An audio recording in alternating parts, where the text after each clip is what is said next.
Allah sudah menyelesaikan problem antara Bani Israel sama kita.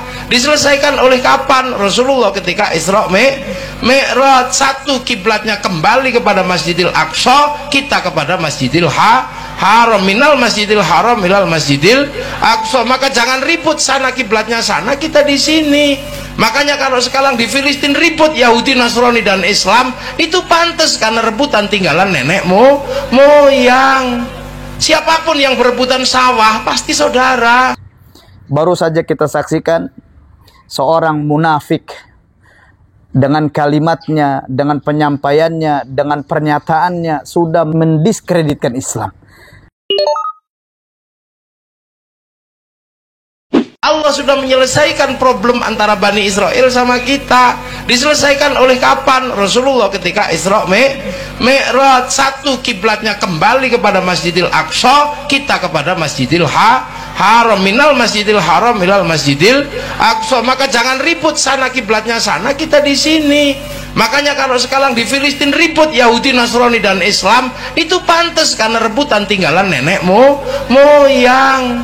Siapapun yang berebutan sawah pasti saudara. Kalau pematangnya baru tetangga. Jadi Palestina itu punya 3 agama. Jadi kalau ribut di sana nggak usah ribut. Wah itu hancurkan Pak. Ya kalau sekarang di sana yang menang ya yang pinter. Nah berhubung sekarang yang pinter Yahudi, ya Yahudi yang menang. Lah kok bisa? Lah Yahudi sudah mikir rembulan, kamu malah ribut celana cingkrang. Kan kejauhan mundurnya.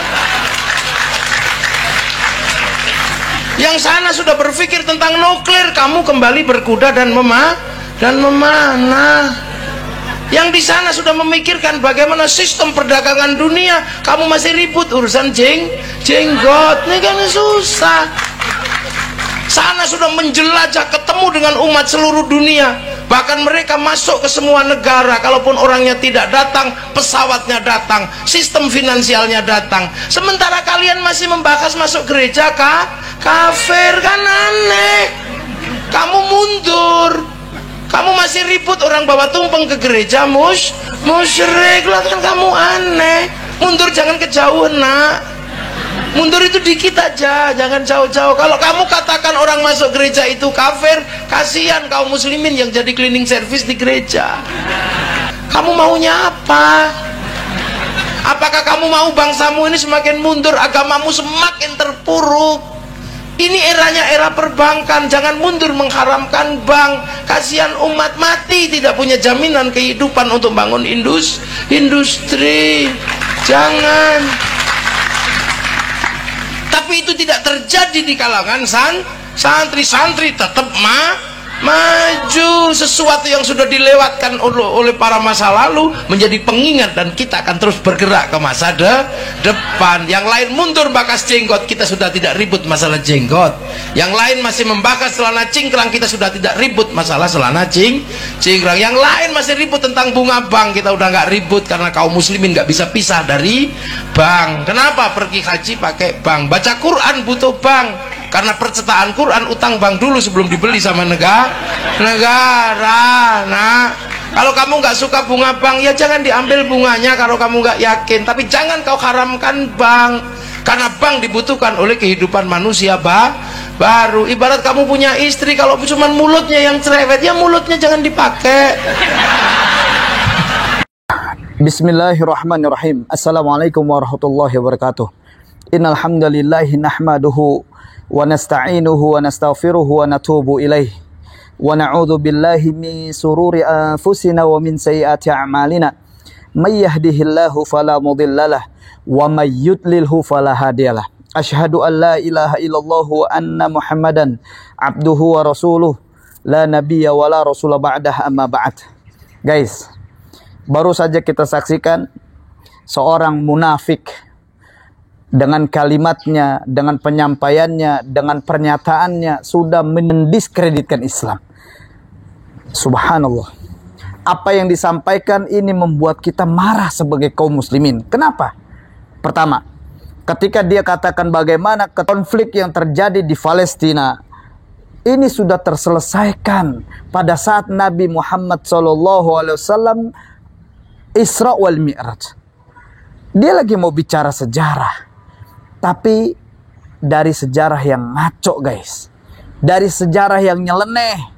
Nggak tahu, nggak paham sejarah nih orang. Kalau kita bicara sejarah bagaimana perjalanan Nabi Muhammad SAW Isra wal Mi'raj, karena di saat itu adalah amul huzn, tahun kesedihan. Di saat itu Nabi Muhammad SAW ditinggal oleh istri tercintanya Khadijah binti Khuwailid. Rasulullah SAW juga ditinggal oleh paman yang dicintainya, yakni Abu Thalib. Di amul huzn itu juga Rasulullah SAW pada saat melakukan perjalanan menuju Taif disambut suku Sakif tidak dengan sambutan hangat, penuh cinta, penuh sayang, tapi penuh amarah. Ketika Rasulullah masuk ke kota Taif, dilempari batu oleh suku Sakif karena sudah terprovokasi oleh Abu Lahab, yang ketika Nabi Muhammad SAW menuju Taif, Abu Lahab lebih dulu datang sambil mengatakan, akan datang kepada kalian Muhammad, hati-hati dengan Muhammad, dia ini pendusta. Akan datang kepada kalian Muhammad, hati-hati dengan Muhammad, dia ini tukang sihir. Semua suku Sakif terprovokasi oleh Abu Lahab. Lantas dengan bangganya munafik mengatakan bagaimana permasalahan di Palestina terselesaikan dengan Isra wal Mi'raj. Kemudian mereka ini saling rebutan sawah. Subhanallah. Ini bicara tentang kiblat. Ini bicara tentang akhirat. Rebutan sawah, dia bilang bersaudara. Allah tegaskan di dalam surah Ali Imran ayat 67, makana Ibrahimu Yahudiya wala Nasraniya. Ibrahim itu bukan dari kalangan Yahudi, bukan dari kalangan Nasrani. Walakin kana hanifa muslima. Akan tetapi Nabi Ibrahim adalah hanif, yang lurus, dan muslimah, seorang muslim. Jadi ini tegas dari Allah Subhanahu wa taala di dalam surah Ali Imran ayat 67. Jadi bukan lagi bersaudara, ini bukan lagi rebutan sawah. Ini bicara tentang bagaimana kiblat, di mana kiblat ini adalah urusan akhirat. Kiblat pertama ada di Al-Aqsa. Di saat itu Nabi Muhammad SAW sudah dalam 17 bulan kaum muslimin kiblatnya berada di Al-Aqsa. Tapi Nabi Muhammad SAW ketika turun surah Al-Baqarah ayat 142 sampai dengan 145, Allah turunkan ayat itu, kemudian ada keresahan di dalam hatinya Rasulullah SAW. Dan di ayat yang 145-nya dengan kalimat a'udzubillahi minasyaitonirrajim, wala in ataital ladzina utul kitaba bikulli ayatin ma tabi'u qiblatak wa ma anta bitabi'i qiblatahum wa ma ba'duhum bitabi'i qiblata ba'd wala in ittaba'ta ahwa'ahum min ba'di ma ja'aka minal ilm innaka idzal laminadh dhalimin. Ini pernyataan di surah Al-Baqarah ayat 145. Ini juga yang membuat Rasulullah SAW agak resah mendapatkan ayat ini, karena di ayat ini dikatakan, walaupun engkau Muhammad memberikan semua ayat atau keterangan kepada orang-orang yang diberi kitab, mereka tidak akan mengikuti kiblatmu. Artinya dari ayat ini kemudian Yahudi juga menuding Rasulullah SAW mengikuti kiblatnya mereka. Rasulullah SAW akhirnya meminta kepada Allah untuk dipindahkan kiblatnya, tidak lagi ke Masjidil Aqsa, tapi ke Masjidil Haram, yakni Ka'bah Baitullah. Kenapa? Karena Ka'bah Baitullah didirikan, ya sudah dalam kondisi dibangun, tapi ditinggikan lagi oleh Nabiullah Ibrahim dan Ismail alaihi wassalam, yang akhirnya untuk menjaga kemurnian sekitaran Ka'bah dari patung-patung berhala. Ini alasannya Allah Subhanahu wa taala pindahkan Ka'bah, yang pindahkan kiblat yang tadinya di Masjidil Aqsa kemudian menuju Ka'bah Baitullah, Masjidil Haram. Ini bukan lagi bicara rebutan sawah. Yang kedua, dia bilang di sana tuh maksudnya orang-orang Yahudi. Sekarang mereka sedang membicarakan bagaimana rembulan, bagaimana nuklir, tapi di sini lagi ribut dengan jenggot dan cingkrang. Subhanallah. Jenggot ini sunnah Nabi Muhammad SAW. Kata Rasulullah SAW dalam hadis sahih mulia, berbedalah kalian dengan orang-orang musyrik dengan panjangkan jenggot dan potong kumisnya. Artinya adalah ini sunnah Nabi.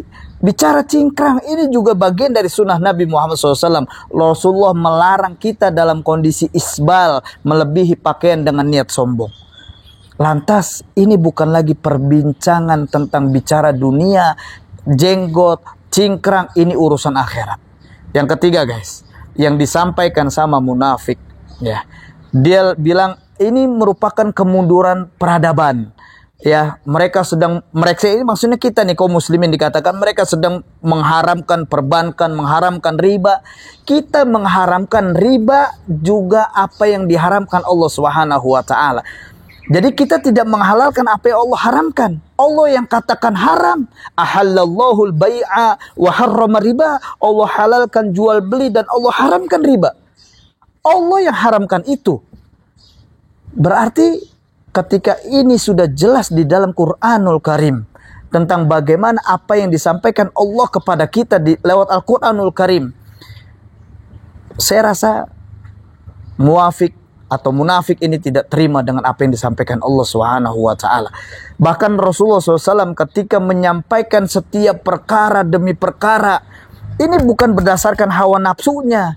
Di dalam surah An-Najm, Allah Subhanahu wa taala berfirman, "Wan najm idza hawa ma dhalla sahibuku wa ma ghawa wa ma yantiqu 'anil hawa." Rasulullah sampaikan tidak berdasarkan hawa nafsu, illa wahyu yuha, kecuali apa yang disampaikan wahyu dari Allah Subhanahu wa taala.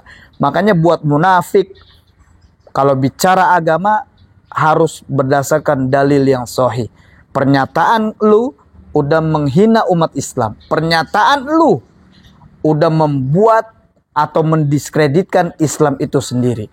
Yang menjadi pertanyaan, lu itu muafik atau munafik? Barakallahu fikum wa faqakumullah. Wassalamualaikum warahmatullahi wabarakatuh.